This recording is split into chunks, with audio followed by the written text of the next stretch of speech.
first question is there year-round access to the property in both rainy season and dry season? And this seems like kind of a strange question because in North America, roads work, whether it's winter, summer, spring, rain, dry, roads work all year round. But in Latin America, a lot of the dirt roads, where a lot of the projects and developments are located along the beach especially, or up in the mountains, those roads look great in the dry season. In fact, when they're graded, you can drive 45 miles an hour on them, so you can really just zoom right along. But in the rainy season, many of these roads turn into mud pits where literally you have to get pulled out by a team of oxen because you're up to your axles in mud. And so one of the tips we have is if you're buying property at the end of a dirt road, buy it in the rainy season. Because when you buy property in the rainy season, you know how bad the road is going to get. And that's really important because you want to know that you can get to your property in the rainy season. The other thing is creeks and rivers, as they call them. A lot of rivers here, I would call them creeks. But anyway, growing up in northwest Pennsylvania. But these rivers/creeks run dry in the dry season, no water. And in the rainy season, there might be 8-10 feet of water in that thing rushing down. So again, these are the kinds of things you find out in rainy season that you would never know in dry season. So year-round access to the property is absolutely paramount for your quality of life satisfaction if you're an owner of a property at the end of a dirt road, which again, many communities and developments in Latin America on the beach or in the mountains especially are at the end of a dirt road because the government doesn't have the money to pave the roads like we do in North America, in the US and Canada. A lot of times public road improvements are actually made by the developer, not by the government. I know in our case we've spent over $1 million fixing a public road so that we have the year-round access that's needed by our residents and neighbors at Grand Pacifica specifically and in the other communities that we're building as well.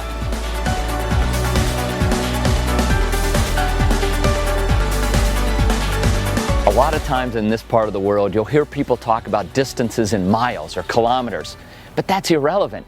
A distance is a time. How long does it take you to get from point A to point B? And it goes back to the idea of the dirt roads versus paved roads and what kind of conditions these roads are in. But at the end of the day, you want to know how long it takes to go from point A to point B. And so, yeah, finding out how far it is to the hospital, how long it will take you to get to the hospital, how long it'll take you to get to the grocery store, the bank. I mean, these are the kinds of things, again, that really factor into quality of life. And I know a lot of people who live in rural parts of the United States and Canada. I grew up in northwest Pennsylvania, and very rural. And for us to get to the grocery store was 15-20 minutes. No big deal. You jump in your car, you drive 15-20 minutes, you're at the grocery store. That is what's important, to feel what's your comfort level for how long it takes to get somewhere, and then make sure you're locating yourself where you feel comfortable. Question number 2 is, what does the infrastructure look like? Infrastructure is so important. In fact, my wife tells me all the time, don't talk about infrastructure. It's not sexy. And she's right. It's not sexy because many times the infrastructure is what's buried under the ground and you never see it again. But it's also the roads and the sidewalks and the street lights and all the things that are important for quality of life. And in fact, infrastructure is ultimately the most important thing for quality of life. One of the least sexy things that I can talk about is storm water drainage. Managing that, engineering that up front. Because here's the reality.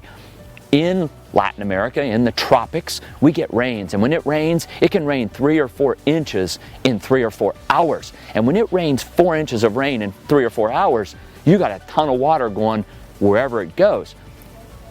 It's so important for a developer to come in and engineer where that water is going to go.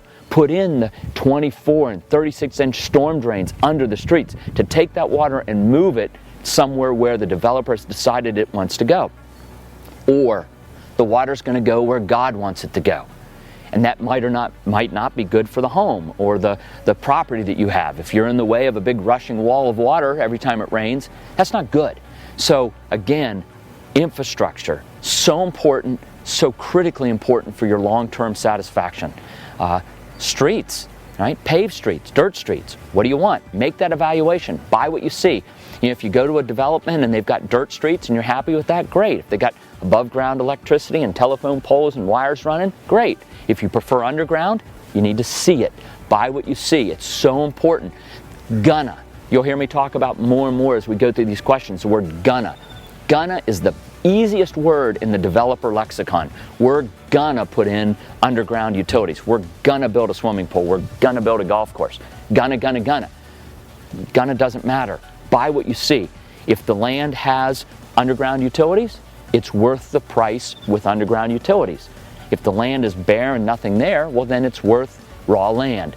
So again, at the end of the day, buy what you see is so important, because unlike the United States and Canada, where we have bonding requirements, developers have to bond for performance. They actually have to post money or post assets to say, yeah, we promised all these streets and sidewalks and all the clubhouses and all these amenities. We've bonded to perform. Well, in Latin America, there's no performance bond, so a developer can pretty much say whatever they want and deliver whatever they can. And I'm not saying developers come out and try to con people up front, although some do, but most don't. But the reality is that, underfunding, lack of funding, inadequate funding really plagues the development industry in Latin America. So a developer with the best intentions in the world can talk about what they're gonna do, and they really, truly, I believe in their heart of hearts, believe they're going to do it. But the money runs short. They don't sell as many lots as they thought they were going to sell. Whatever. Some event happens to really stop the progress of their community. Well, you've already bought, you own, and now you may or may not have electric or streets or whatever it is.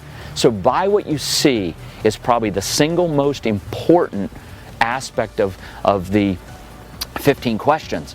Because if you buy what you see, you'll always be happy with what you own. Is there enough fresh water and water pressure? Wow. This one's so, I don't know, seemingly trivial. But, the reality is I don't know if you all have taken a drip shower. I've taken some drip showers in Central America, different hotels. And they're no fun. I mean, you're up there, you're trying to get the soap off, and right? Drip showers are no fun. Water pressure. My goodness, you're out snorkeling, you're out playing volleyball, you play golf, you ride horseback all day, you come back to your condo, turn on the water, take a nice hot shower. My goodness, as crazy as this sounds, that's incredible quality of life. That's quality of life.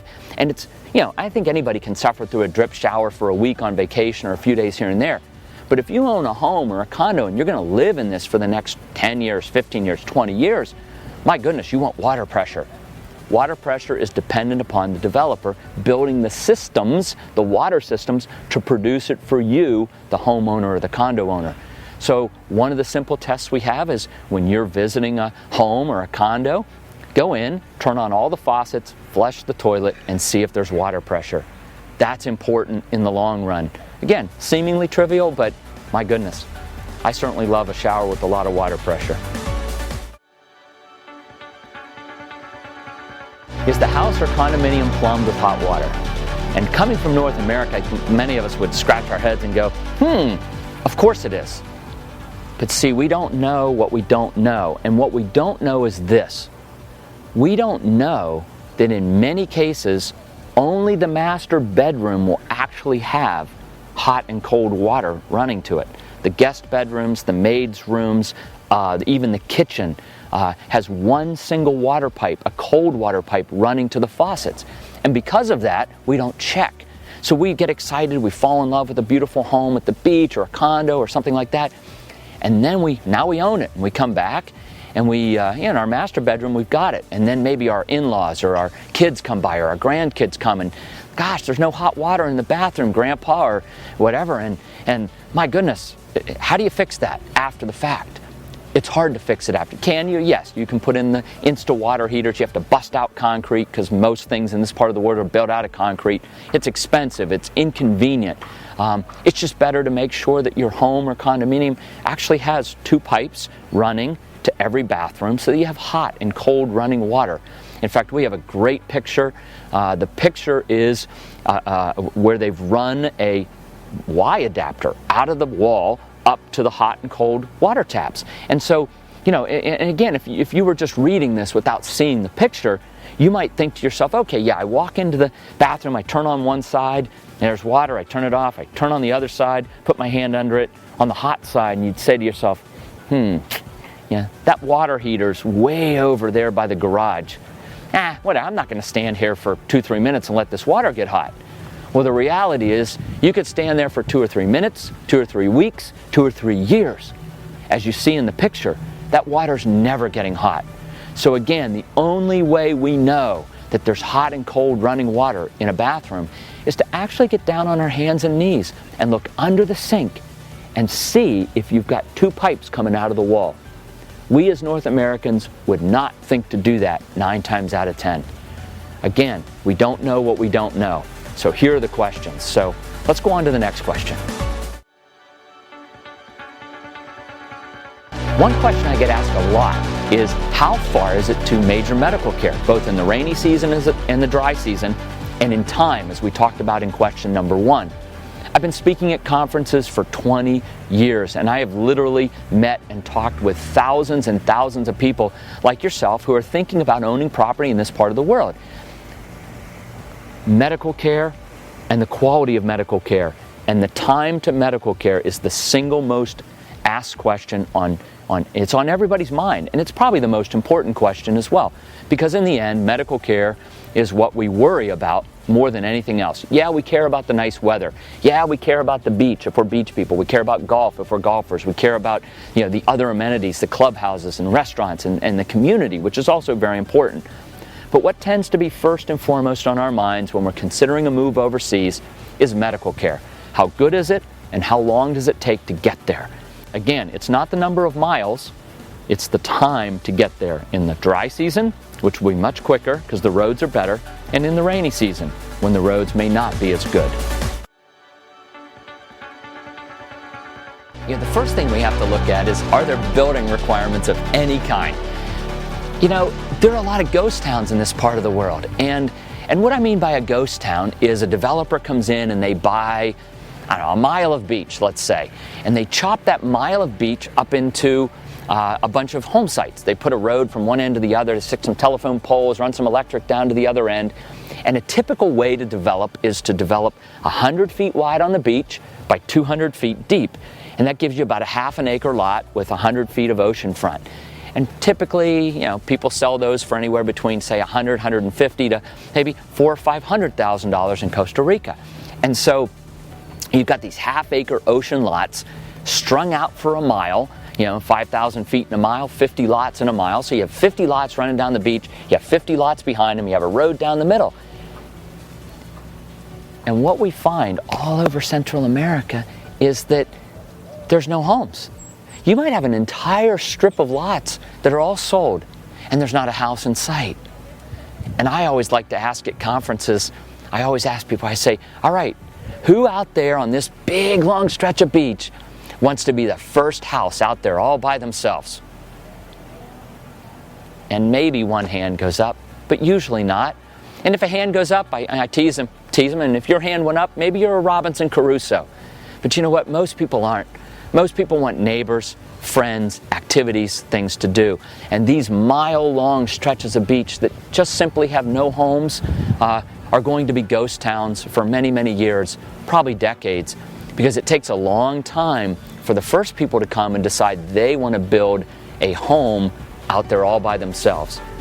Community is different. Community is very, very different. Another question that you have to really think about is, what kind of design standards are in place? What's the zoning, in other words? What's the developer going to do with this property? What's the developer going to allow you to do with your property? And I think we see it most where somebody will come along and build a beautiful home on one of their lots, in the oceanfront lot. They build a beautiful $500,000 house. It's gorgeous, it's spectacular, you know, Mediterranean style or Spanish colonial style or whatever it might be. And somebody comes along and builds the Hobbit house right next door. And you'd say, whoa, you can't do that. Well, why not? There are no architectural covenants and restrictions in many cases. There's no zoning. A municipal zoning, somebody could actually open up a pig farm on their half acre next door, and there'd be nothing you could do about it because there's no zoning at the municipal level or the county level, or they don't call it county, but at that level. And so zoning is developer dependent. The developer has to lay out what's going to be allowed and then enforce it. And so you need to, and this goes to the third set of questions, which is know the developer. But here we're going to talk about those covenants and restrictions for owned community, because when you get the zoning that requires construction to a certain standard, to a certain design standard as well as engineering standard, you get to the point where you can actually have people, have homes, have community. It's not a big long stretch of lots on the beach like we talked about. There's a build requirement, and the build requirement has a certain standards associated with it. This is what it takes to build community, and that's so important. If you're looking for community, you need to make sure that community will happen and can happen. And the developer is the person who designs it and enforces it. So make sure you ask that question. We're still talking about owned community today, and in the owned community section of the 15 questions that we should ask when we're buying property overseas, the real issue is, again, kind of buy what you see but own community. And these two tie together in many, many ways. But under the own community section, I always like to ask, is there something there? Are there pools? Are there tennis courts or golf courses or clubhouses or restaurants or bars? Places for people to get together. What amenities exist? Buy what you see, right? But if the amenities exist, what we end up with is a place for people to get together. And that's what creates community. When people can come together, bump into one another, sit at a table next to one another, hear the over a table talking about their sister in Atlanta, and the next thing you know, well, I have a sister in Atlanta, where are they? Oh, my sister lives in LJ or wherever it is, and that's not Atlanta, but anyway, you get the point. The idea is that when we have places for people to get together and enjoy the company of one another, then community can happen. And community is truly the hallmark of a wonderful quality of life experience, whether it's for vacation or for retirement. Another thing that we care about, again, this goes to infrastructure, something not very sexy, the buy what you see, and specifically it's telecommunications infrastructure. Because today, community, which is the theme of these 5 questions that we're talking about right now, community is worldwide. And so we depend upon, in fact, we take for granted the idea of instant communications, high-speed bandwidth, being able to go online and make a Skype call or a voice-over IP call, or if you're hanging out in Belize or Nicaragua or Costa Rica or Panama and your kids are sled riding up in Minnesota and your grandkids are sled riding and your kids send you the video, you want to be able to watch it, or you want to be able to get on a Skype call with the grandkids, watch them drinking hot chocolate while you're sitting under a palm tree with your laptop open. High-speed bandwidth. It's something we take for granted. Make sure it's there, because it is part of the larger community that allows us to be somewhere but still stay tied into friends and family back home. One question I get a lot, and our salespeople get a lot, is how much is the homeowner's fee or the condo owner fee? And this is a really serious subject, and I know it's probably not one that you're going to want to really like the answer I'm about to give. But the answer is this. You need to ask yourself, is this fee high enough? High enough, right? We always want a low condo fee or a low property owner fee. It's a carrying cost, it's an obligation, it's an ongoing obligation. But in this part of the world, there really are no audits that allow a buyer to come along and say, oh, let me see that track record, let me see that budget. You should ask those questions, by the way. Is there a budget for the Homeowners Association? Are those funds kept separate? Are they pooled for the use of the maintenance of the building, the hiring of security, the running of the electricity? But the question you must ask is, are these fees high enough? Because it's so easy for a salesperson or a developer to say, oh yeah, the fees are $50 a month. And then in 3 years, when there's not enough money to redo the roof or repaint the pool or whatever it is you're doing, you'll get a special assessment. And special assessments are no fun. So when somebody says, they tell you how much the condo fee is, or you ask the question, hey, I'd like to see the condo fee, I'd like to see the budget, right?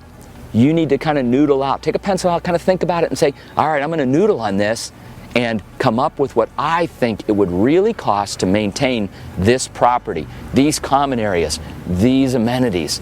And if that number doesn't seem right, just understand that even though it's a really low condo fee or property owner fee, it's probably not enough. In which case, you need to at least mentally say, well, I still love this place, I'm going to go ahead and do it.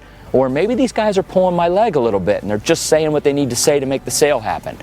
Gosh, folks, so important. Is the condo fee high enough? So do your math on that. Make sure it makes sense logically and intuitively to you, and you'll be safe from big special assessments that kind of whack you upside the head when you least expect it.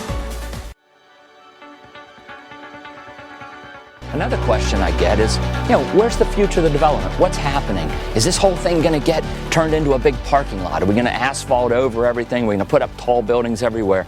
And so one of the things that's really important is understanding the future development phases, looking at a site plan, understanding what's coming down line, because if you care about the park spaces and the green spaces that exist today, you want to make sure that those are deeded. You want to make sure that the actual site plan that's been registered with the lands department includes those green areas and preserves those park spaces or green areas or whatever, beach access, those types of things, because in the end, if they're not set up in the site plans, developers really can do just about anything they want to do.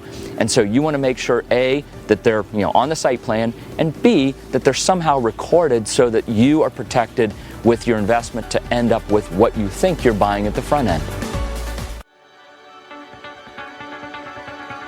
One question we get a lot, especially at our Grand Pacifica project where we're building homes for people, is how can I oversee construction of a home from 1,000 or 2,000 or 3,000 miles away? And that's a really, really good question.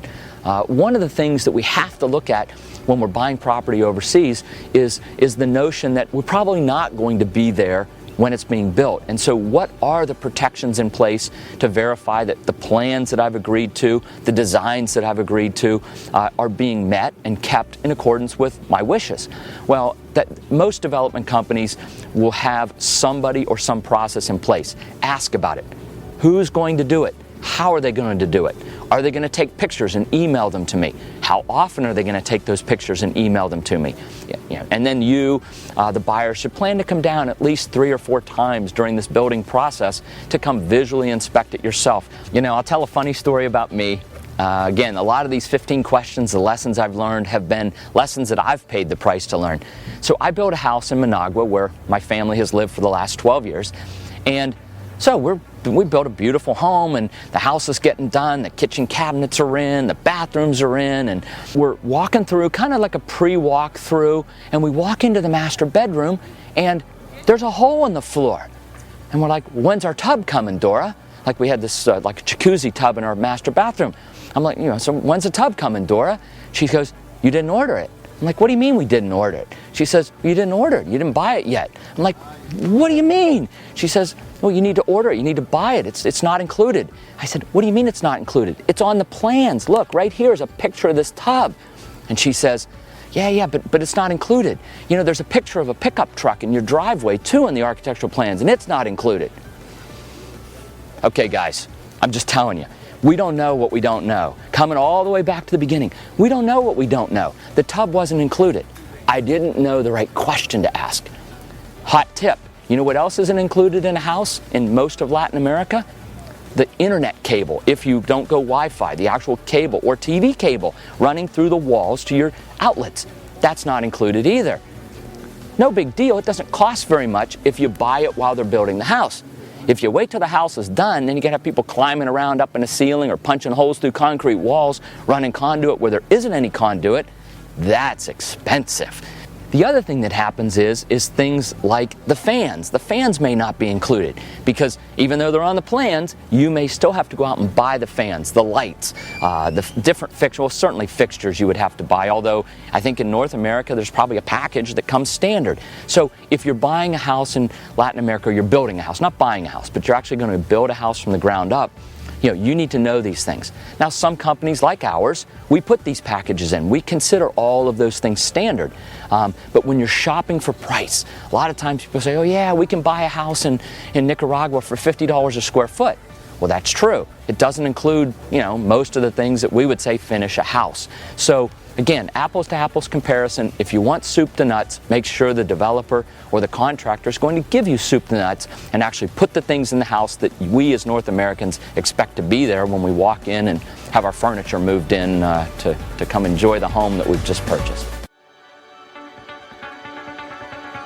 When we buy property overseas, hopefully the developer will be around for many, many years. And like we talked about in the other question, it is like getting married to the developer when you buy a piece of property. So we do hope they're around. And one of the things that lets somebody be around over the long haul is financial viability. And so that's something that we need to look at when we're buying a piece of property overseas. How strong financially is the developer? Do they have a track record? My goodness, experience in the business is so important. And one of the things we see in this part of the world are what I call hobbyist developers. They come down because they love to dive here in Belize, or like to surf in Nicaragua or Costa Rica, or they just want to move to Panama to enjoy a nice retirement. But they're probably not the kind of people that could kick up and put their feet up and lay in a hammock all day. So they buy a piece of property and they start developing. That's fine. Understand what it is. Experience. How long have they been around? Have they done this before? So important. You don't want to be the experiment that they try everything out on. Or maybe you do want to be the experiment. I don't know. That's up to you. Just know what it is going in up front. But the financial viability of a company is so important. And this is hard for us as North Americans to really ask.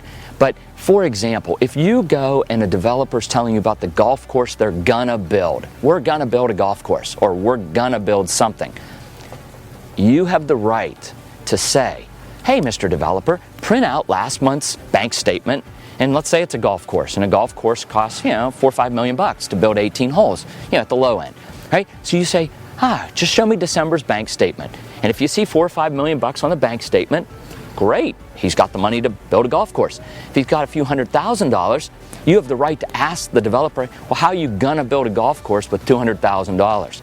See, gonna is the easiest word in the developer or salesperson's lexicon, okay? It's thrown around a lot in this part of the world because, again, there are no bonding agencies to enforce what's being advertised, no truth in advertising laws. And so you, the consumer, have to ask the tough question, which I like is the old Tom Cruise thing, show me the money. Show me the money. Hey, bank account last month, is it there, is it not there? One way that a lot of developers do business in this part of the world is they use pre-sales to finance the construction of infrastructure or amenities. And that's really dangerous. In a good market, when things are cycling up, they sell a few lots, they build some streets, now the excitement of having the streets in, they sell a few more lots, and now they can put in the electric and a few more lots, and they can do this, and it's crescendoing up, and it's really great. But when the market starts to spiral the other way, then all of a sudden you've sold some lots as a developer, and all of a sudden the sales stop. You have no money to do the next thing you said you were going to do. So pre-sales funding is a popular way of funding development in this part of the world. I'm not sure it's the best way. Either the developer has their own money, they've got wealth of some kind to bring to the table to do this infrastructure outlay, to build the clubhouse, build the pools, whatever it is, or the developer has the ability to raise money in an equity capital fashion. That's what our company's chosen to do. We've set up our company to be much like a North American company.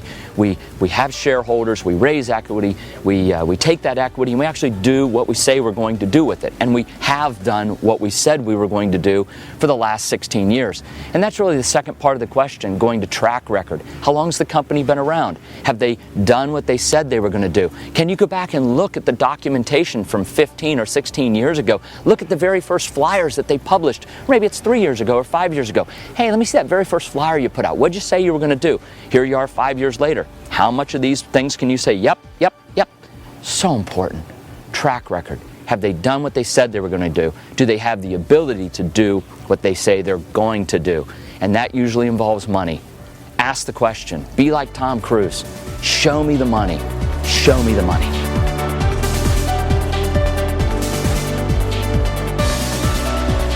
Something else that's important for many, many folks coming south of the border is some type of financing, and it's generally not available in this part of the world. The banks in Latin America don't like to lend to North Americans, and certainly banks in the U.S. don't like to lend on collateral in Belize or Costa Rica or Panama. And so there's a hole in the market. And so what tends to happen is buyers have to come and be able to write the check, so to speak, or wire the funds for 100% of the purchase price. The real issue is if you don't have that, then you have to go to the developer and try to negotiate some kind of, well, what if I put 50% down or those kinds of things, and that's fine when you can do it. Financing is so important. We work with Key Bank in Belize, and Key Bank has agreed to finance our customers up to 50%. And we then have the choice to work with a client like yourselves and hold a second position of 20 or 30%. So we can actually go to the marketplace, help you, and say, hey, look, if you're coming down and you've got 20 or 30% down, say on a $200,000 condo, the bank and our company, because we are financially strong, can carry the rest of that balance over a term of 10, 15, even 20 years. So financing is important. So ask about it, and if it's available, fantastic. If it's not, remember Key Bank and an ECI, because we certainly can make that available for you. Here's a strange question for Know the Developer, but I think this is symptomatic of how a developer thinks and feels about the clients, and that is there a central sewer system?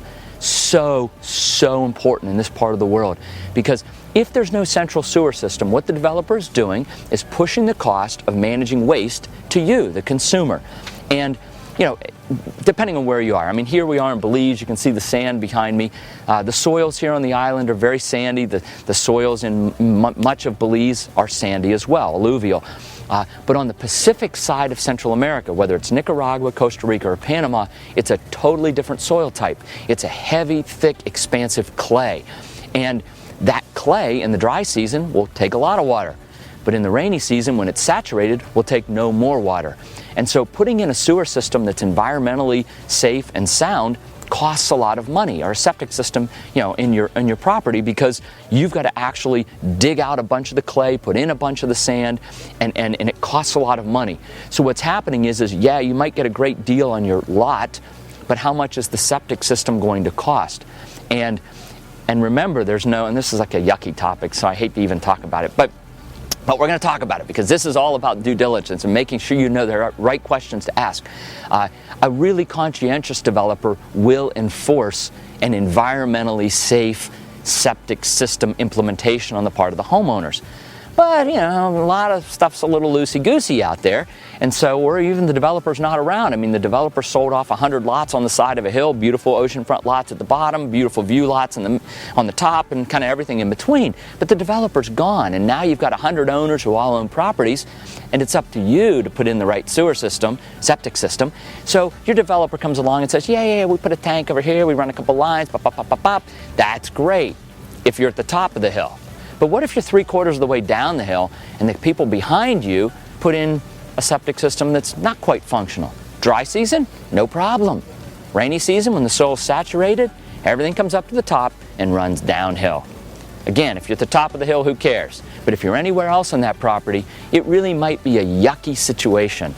And so understanding how the sewage is being handled is so important for your quality of life. And it's also important to know the developer, because in the end, it's the developer making the decision to spend the money up front and put that cost into the lot, or push it off on you, the consumer, and let you deal with whatever happens coming later.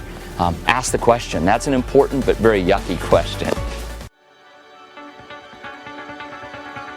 A question that I get now a lot is, what about safety and security? And in this part of the world, we get a bad rap. We get a rap that, it's Central America, it must be dangerous. People have these stories that they've heard fifth hand, sixth hand, seventh hand, but most of them aren't true. Crime is local, and that's what we know. I mean, I grew up in Western Pennsylvania. I moved to Washington, D.C., or the D.C. area. People say, you're moving to Washington. That's a dangerous city. Well, yeah, some parts of Washington are dangerous, but most of Washington is not. And so the same thing holds true in Central and South America. I mean, Belize, yeah, there's dangerous parts of Belize. There are not dangerous parts of Belize. Folks, where I am today, this is not dangerous. Very little crime on the island of Ambergris Caye. But that doesn't mean we shouldn't have security in our communities, because security is sort of the ounce of prevention is worth a pound of cure. And so understanding what the security is like, how it's implemented, how it's operated is absolutely crucial, because again, an ounce of prevention is worth a pound of cure. So ask about security. Is it a gated community? Is the area fairly safe? Talk to people on the street. That's one way to really find out. Talk to the different people. Talk to the restaurant owners. Talk to people sitting at a bar. Talk to people who live in the community. How safe is it? Have there been any problems? And if the answer is generally, no, it's nice, I think you can trust that, because they have a horse in the race. They live here. They work here. And again, it's just that simple little bit of due diligence. Asking that question will make sure that you end up in an area that you feel safe and comfortable, because ultimately, if you feel safe, you can relax and enjoy your home or condo in one of these wonderful countries south of the border. I think the last question is really a simple question that I see a lot of people make mistakes in, and that is there title? Is there title to the property? Is there title insurance? That's even better. Is there title is the first question. Is there title insurance? That's the second question. And really, when we're buying property overseas, I see a black and white divide. There is title, and it's good title, and you can have lawyers check that out. Or there isn't title. It's right of possession property, or it's some other kind of title problem property, and then they're gonna work it out. I mean, you hear that all the time. Oh yeah, we're gonna get this worked out, and right, great. You get it worked out, and when you've got a clear title that you can transfer to me, you call me, right? There's always a story, and there's great title. That's the other thing we hear about this part of the world. Oh, you can't get title to the property. Like in Mexico along the coast, they have what's called fideicomiso. It's a banker's trust, because in Mexico you're not allowed to, you haven't been allowed to. I think that policy is changing now. But in the past, in Mexico, you couldn't own the land. You had to do it inside this banker's trust fideicomiso thing that they set up. And a lot of people have, and it's probably okay in Mexico. But Honduras has a constitutional law. It's in their constitution that says foreigners may not own property within, I think it's 1 kilometer of the coast, or maybe it's 2 kilometers, doesn't matter. Anyway, close to the coastline. Now, there's an exemption for property half a hectare or less, about 1.25 acres. But let's say you bought a little 5-acre farmette on the side of a hill near the ocean. It's beautiful views, you build your nice house. Constitutionally, you are not allowed to own that. And so people put it inside a Honduran corporation. They put a couple Honduran directors on the board, and generally that's okay. But what if you get sideways with the Honduran directors on your board? Like, constitutionally, you can't own it. And so for me, it's really important to just say, hey, if I can get title legally in the country, number one, great. If there's title insurance, even better, because title insurance means there's a title company that's going to back you up and guarantee the title to that property. So is there title? Yes. Move on. If there's no title, right of possession, constitutionally prohibited, whatever that might be, or some story about how the title's getting worked out, leave it alone. Let it rest. Stay with stuff that's titled. Even better, stay with stuff that has title insurance on it, and you'll always know and be able to sleep at night with the great peace of mind that you have a piece of property that's really yours.